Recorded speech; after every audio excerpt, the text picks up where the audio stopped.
What you're about to hear is raw. These are honest conversations about healing, mental health, and the weight we carry. While we are mental health professionals, this is not a substitute for therapy. The views shared here belong to those speaking, shaped by their stories, not by their institutions. Listen with care. Take what you need. My mama told me, cause she had me, my kids is hers. Did she treat them better though? No, it was on I can't tell them what to do. Oh, Yeah, but she cause they can. mine. So if I say something, apparently they her kids, not my wife kids. But apparently it's my mama's and not my wife's. That's what I'm talking about.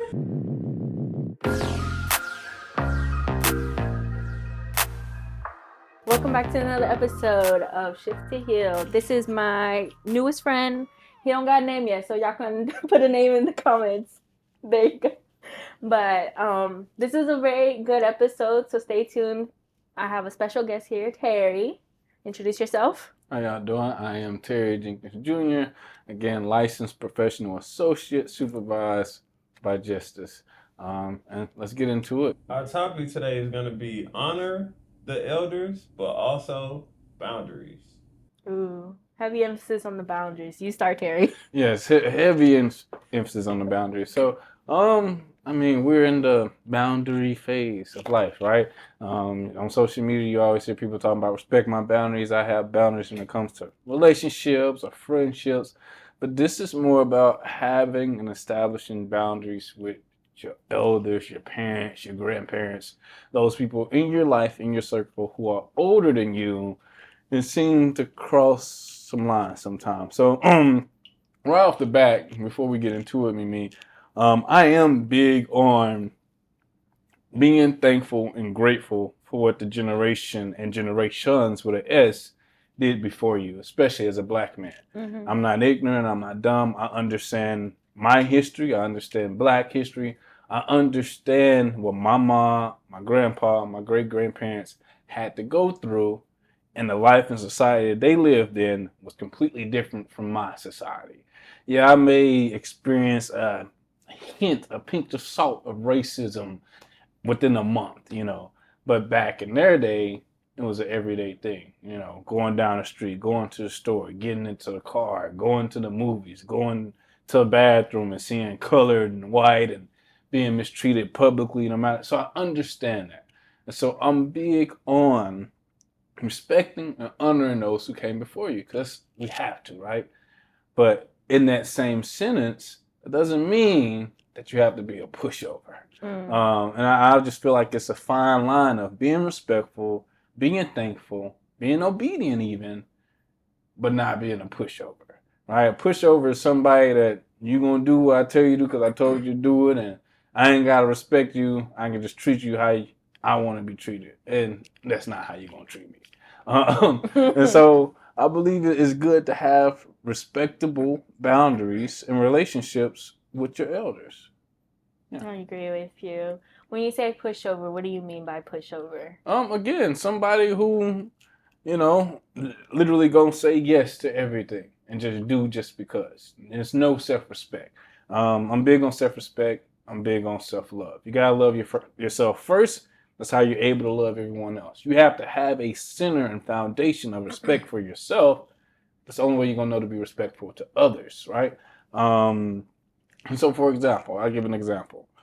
If my mom, hypothetically, was to call me and be like, hey, son, I need $500. I need to see you now. I'm a father. I got 2 children. I got a girl. I got a house. I got a car, notes. I got bills. Mom, I can't give you that $500. I can't sacrifice my family because that's my boundary, right? Can't sacrifice and take off food from my own table to feed you in this moment because I got my own things to take care of. That's not disrespectful. That's not mean. That's me having a boundary. To me, someone who's a pushover or not having the proper boundaries will sacrifice, give their mom their $500, and then allow their family to struggle.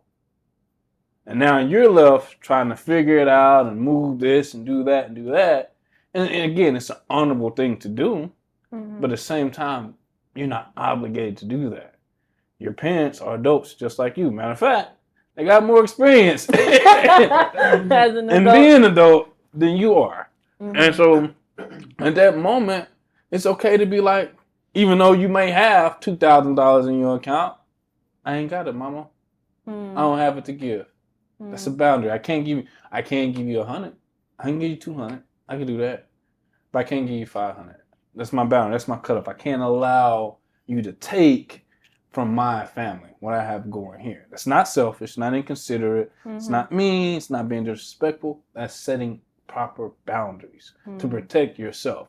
Anytime you're giving to the point where it's a sacrifice, where it's going to put you in a hole and put you in a difficult situation, to me personally, that's you not having enough respect for yourself and putting someone above who you are and what you have going. Again, it's honorable, sounds nice, but in the same sense, you don't want to be stressed, you don't want to be broke, you don't want to be homeless because of someone else. Set those proper boundaries. Let me ask you this, because I can already hear it. If I were to tell my mom that, she'd be like, well, I raised you. Yeah. What would you say? You chose to have me. Oof. You just being just. And again, I know it can be, you depending on the situation, you might get slapped, but it's the truth, right? Yeah, you did raise me, mama. But in my case, mama, you decided to have me at 19. Like, I didn't tell you to have me. You could have, your choice, pro-choice. I'm all pro. You could have did what you wanted to. You made that decision. You know what I'm saying? You knew who Terry's my biological father's name is Terry as well. You know what type of man he was. You know what I'm saying? Like, you was 19, but you was aware of what type of man he was. So when you hey, listen, it's the truth. It's the truth. You gotta be honest. You speaking real. You gotta be honest. So you knew if I had this baby, he only gonna do so much. And so that's your choice. You cannot make me pay for your choice, because that's what I didn't ask to be here. You brought me here. And when you brought me here, I became what? Your responsibility. You decided, which I thank you for, you decided to be a great mother. You decided to make those sacrifices. You decided to work 12, 14 hours at a prison facility for over 10 years. You know what I'm saying? To take care of your children. And I thank and appreciate you for that, but that was your choice. I don't owe you for that. I'm your responsibility, not the other way around. And again, you might want to say more respectful so you don't get slapped, but Real. It's having those boundaries. Because again, we kind of talk, my parents are in that 50 age, I believe that's Gen X. And a lot of times we can feel like, especially when we get older, that we're taking care of them. And it's kind of like, shouldn't this be the other way around? And so you have to set those boundaries and limits. Mama, you can't tell me what to do in my own household. You can't set rules for my house. Like if my girl decides she want to go out and friends, and you call me at 10:30, where's she at? Oh, she's still out. What's she doing? Mama, this is my house. As long as I know where she is. Exactly. Exactly. I'm not worried about her. She's fine. She get out having friends. Why you on the phone? Why you trying to say subliminal shots at me? Like, just say what you gotta say first off. But But again, it's setting those boundaries, letting them know, hey, man, you don't speak on that. You don't talk about that. Don't do that. And it's okay, because setting boundaries are a part of every single relationship. And once you realize that, it makes it a lot easier to say, hey, I like it if you don't do that. Because that's how our relationship should be built. Respect goes both ways. Yeah. Now, I have a question, right? For y'all as therapists, right? Because we're talking about, setting boundaries with those elders. You kind of brought up an example, maybe a parent, right? And then we also talked about not being a pushover. The person who's a pushover, right?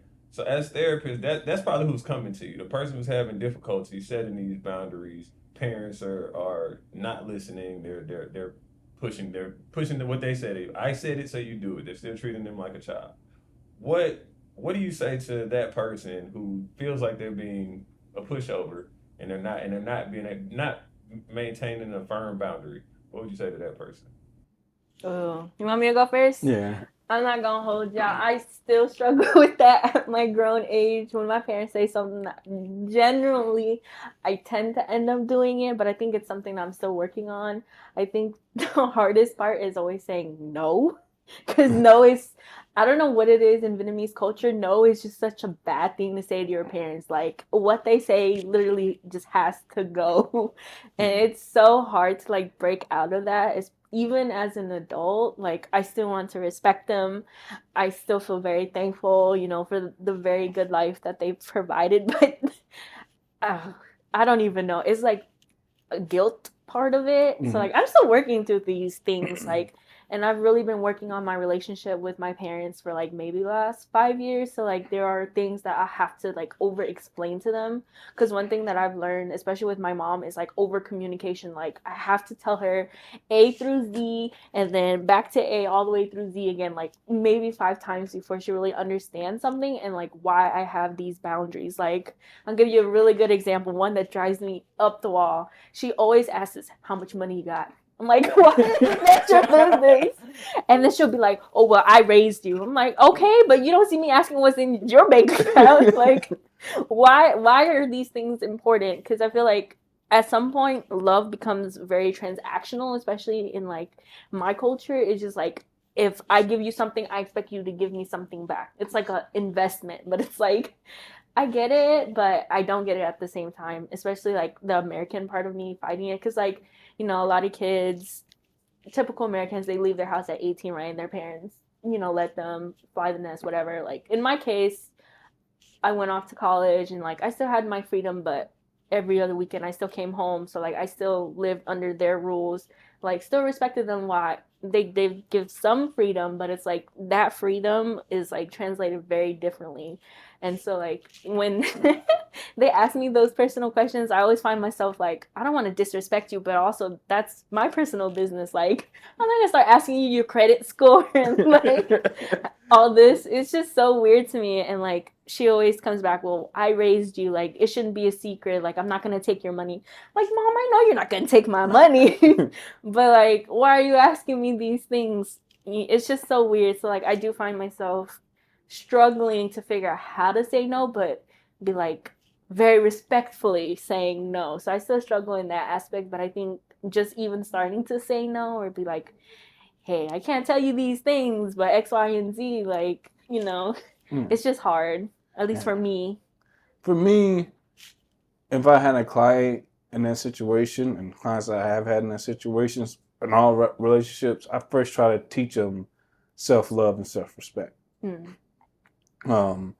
Because again, that's needed before you're able to properly do it for someone else.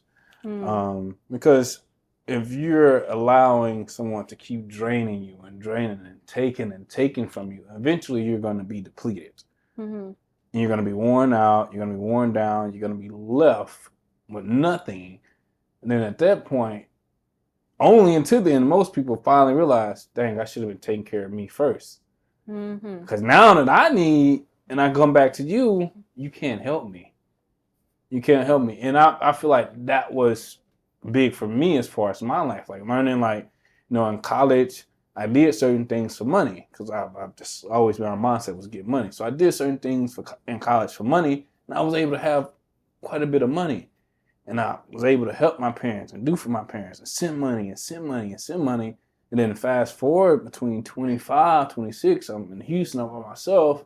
I lost my job. And now it's like I'm needing help from other people. And I'm not able to get that help.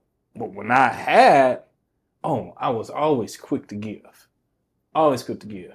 And because I gave so much, it led to me now and not having.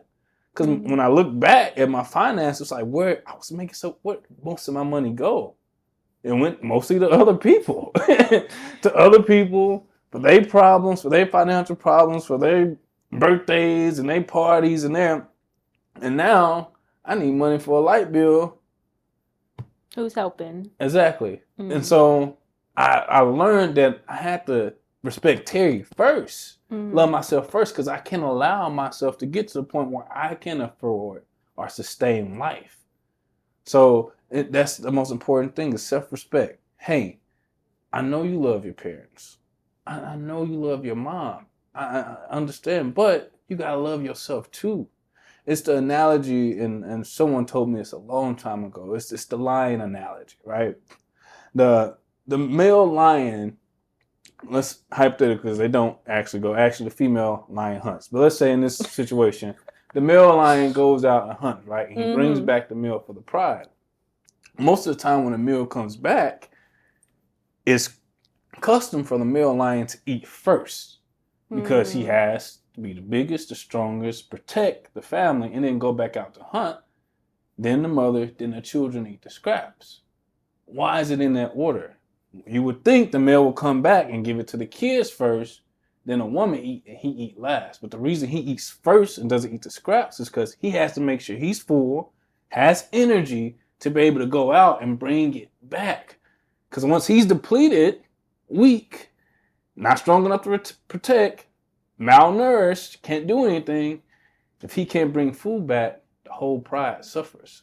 And so if you're that lion for your family, if you're that person for your family, feeding the family, you have to understand that it starts and stops with you.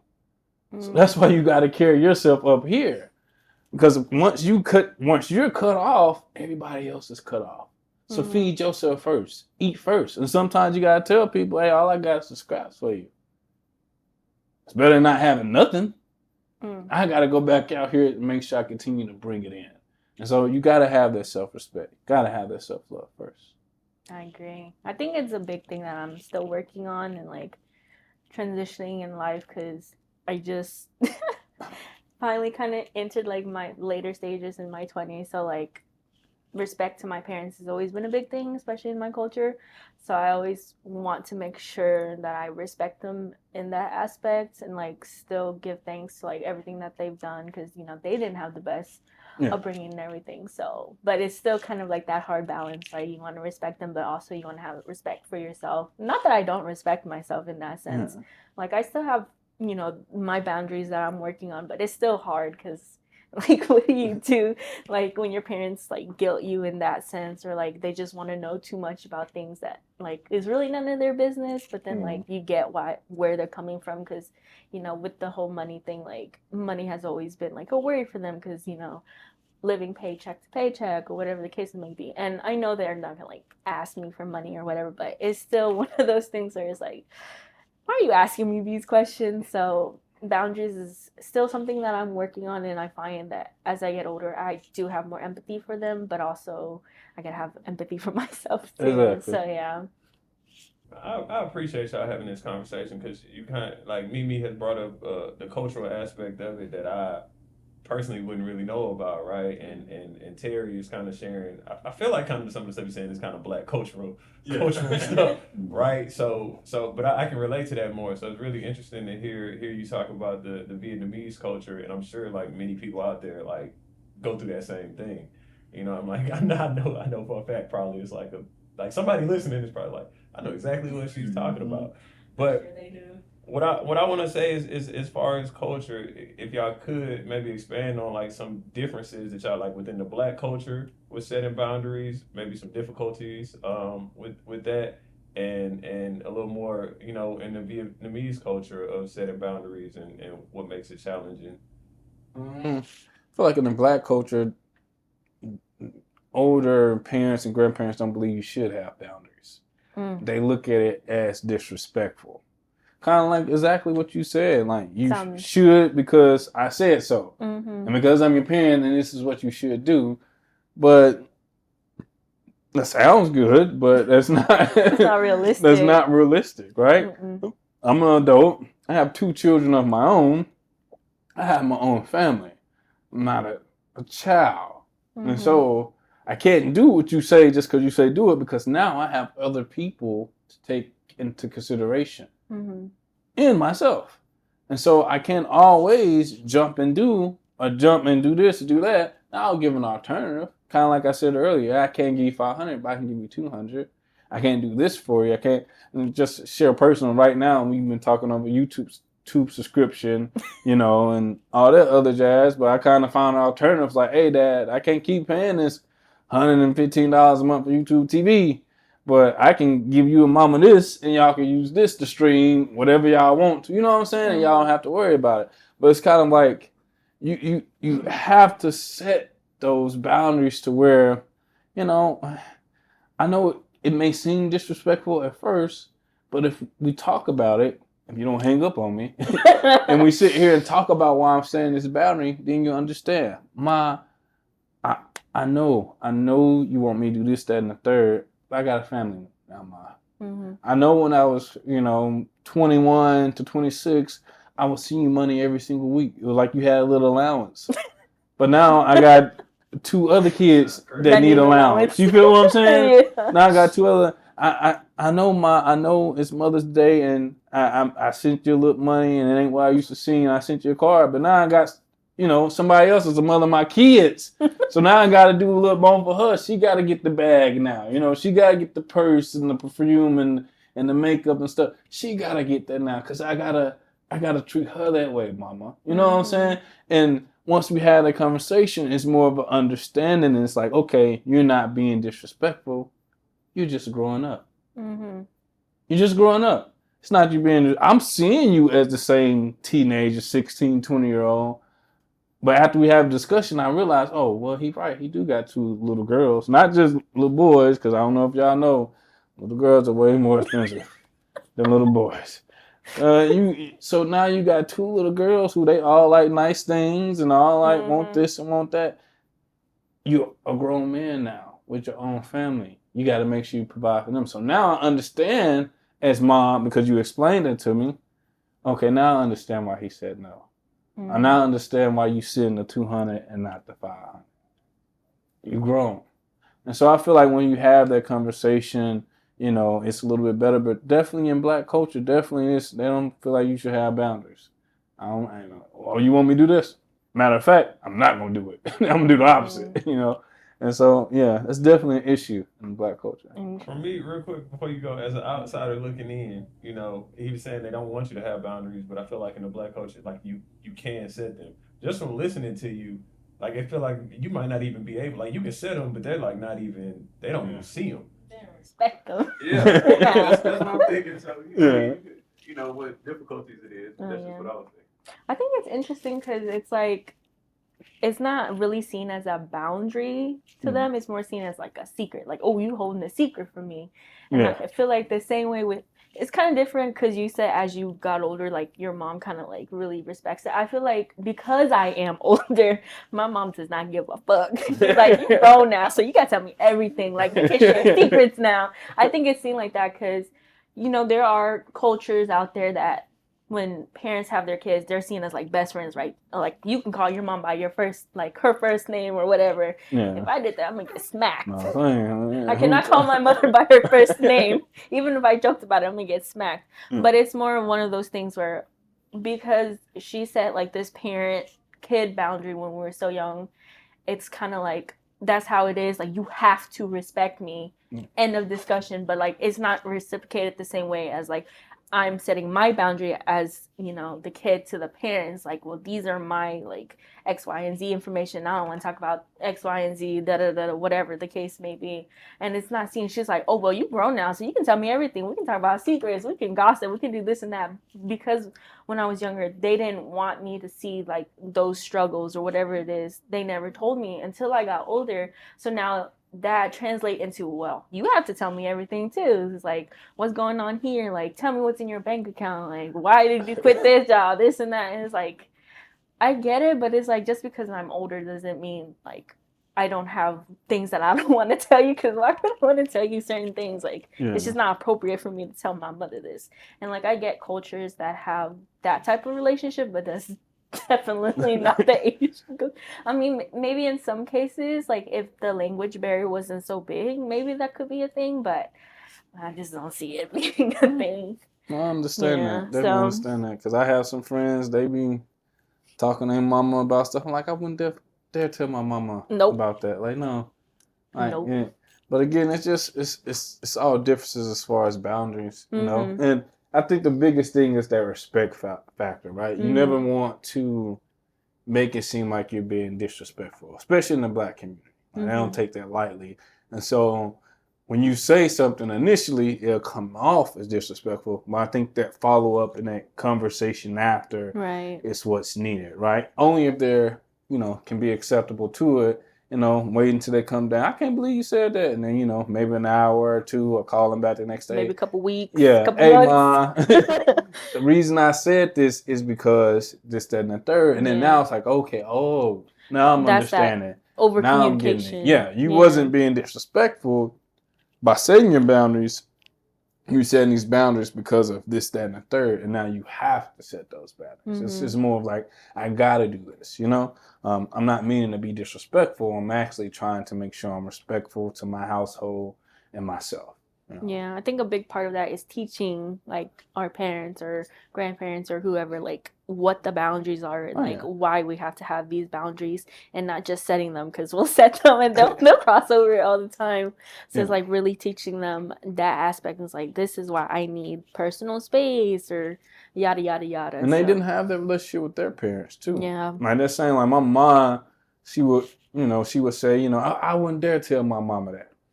I wouldn't dare say a cuss word around my mama. And my mom, I'm like, Mama, grandma is like, she still wear jean skirts down to her ankles. Like, she was all the way in the church. Mama, you wasn't like that. You weren't no super creature like that. Mama, like you.